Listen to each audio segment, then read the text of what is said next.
How's it going, guys? Today I'm going to be showing you how to make DJ Shima really feel something. Here's a preview of what you'll have made by the end of the video.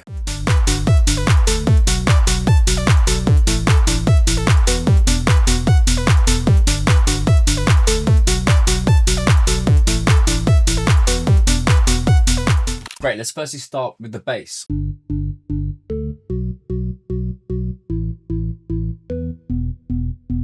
Great, so the notes are really simple for this bass. Firstly, set the BPM to 150, quite a fast track as is a lot of Eurotrance. We look at the bass MIDI, it's really simple and it's just on the offbeat. So obviously the kick pattern would be like this, and we're just deleting that first note so it's on the offbeat. So the kick's hitting and then the bass is hitting. It's pretty simple Eurotrance sort of pattern. So if I play that with the kick. A pattern like this gives you a lot of freedom because one, it brings a lot of energy. Another thing is you can sort of then use the lead on like any sort of notes you want. So it gives you a lot of freedom to write pads and leads and have quite sort of any vocal that you want. Having just the offbeat bass gives you a lot of freedom. If we have a look at the notes, it's just G, D, B, A, E, and then down to E again. Really easy and simple. In terms of the sound, it's coming from the Korg M1, which is a famous synth from the 90s. It's basically just a sampler, not like, say, Serum, which is subtractive synthesis. This is literally just a sampler. It's really good. It's got loads of, so if you go browse, whatever, it's got loads of different stock sounds. But this one specifically is you go to prog, organ, and it's just the organ 2 preset. No processing. You could also add something like an OTT. So if you go multi-band dynamics, OTT, bring down the wet to like 24. Brings out more like high end and stuff like that. It's quite a common thing. Process it like that. Or of course, what really brings out an organ bass is like an EQ. But yeah, for this one, didn't really need to process it at all, just left it as is. Next we have the lead.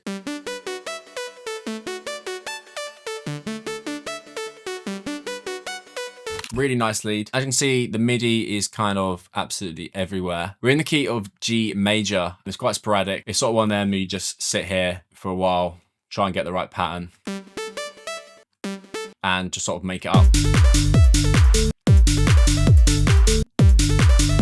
And then it's probably just duplicate that, and then, you know, play around with the notes. It's kind of just like randomized. You know, that already sounds pretty good. So yeah, just sit, play around, keep it on loop, and just keep playing on the purple notes or like, you know, in scale until it sounds right to you. The sound itself is made in Serum and it's a preset for my Eurotrance Volume 2 pack. This pack is genuinely one of my favorites. I use it all the time. It's just got some outrageously good leads in it. So it's based off like loads of Eurotrance tracks from people like DJ Heartstring, DJ Daddy Trance, and just many others like Swim, people like that. It's just a really good pack. Comes with the MIDI. For all the remakes, we've got like Ben Hems and stuff like that. So firstly, you've got the MP3. It shows you what it sounds like. And then say you like this one, then you just go over to the MIDI, find lead, don't stop. So here. And then you just drag that in, and then you can obviously select that same patch from Serum 2, don't stop 2. So yeah, then obviously you can just play that MIDI. Obviously this is the really feel something lead, but yeah. Obviously it's gonna sound weird because different notes. But then obviously for your own track, all you got to do is change around a few of the notes. Like you can make it in the key of this. So that should be in key with this track. Let's hear it. Obviously you don't want to change the notes because you don't want to be getting no copyright strikes and stuff. Anyway, yeah, the link for that is in the description. Definitely check that out. It's a really good pack. Let me show you now how to make this sound then. So you want to click menu, initiate presets, brings it to default settings. Go to S2, default shapes, and select the saw wave. That's just number 1. Gonna sound like this. So we're already pretty much there. You then want to come over to here, mono, legato, always, bring that up, get some glide going.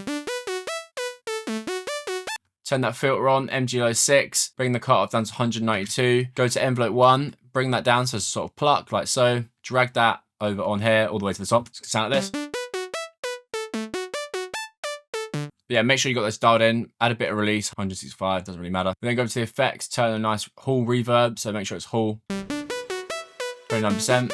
EQ, a little bit of boost to the top end, delay, ping pong setting, and eighth notes. Feedback 40%, wet 30.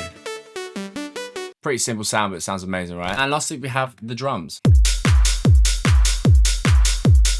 So all these drums are from the Eurotrance Volume 2 pack. The link for that is in the description. It's basically just full of loops, one shots, everything you need, making sick Eurotrance. Let's see how it's made. Firstly, we've got the kick. It's just on every beat, straight forward to the floor.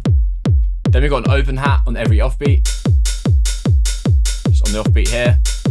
Then we layered that with another open hat. Add a bit of crunch.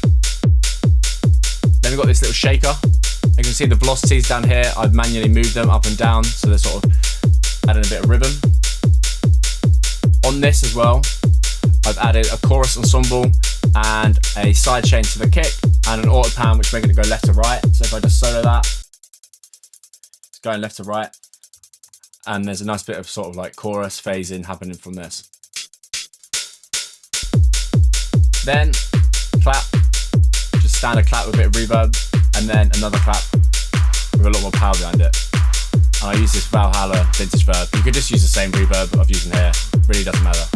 I used to overthink things and like try and use really expensive reverbs and all these different third-party plugins. But to be honest, it all sounds the same. You could just use the Ableton stuff. The Ableton plugins are really good. There's no need to use them stuff. I used to get serious gas, GAS, and like want to buy all the best plugins, all the best Ozone stuff, all the best Soundtoys stuff, but it's completely pointless. So you can just use the Ableton stuff and it still sounds as good. Great. Thank you very much for watching, guys. I hope you learned something new. I will see you next week for another video.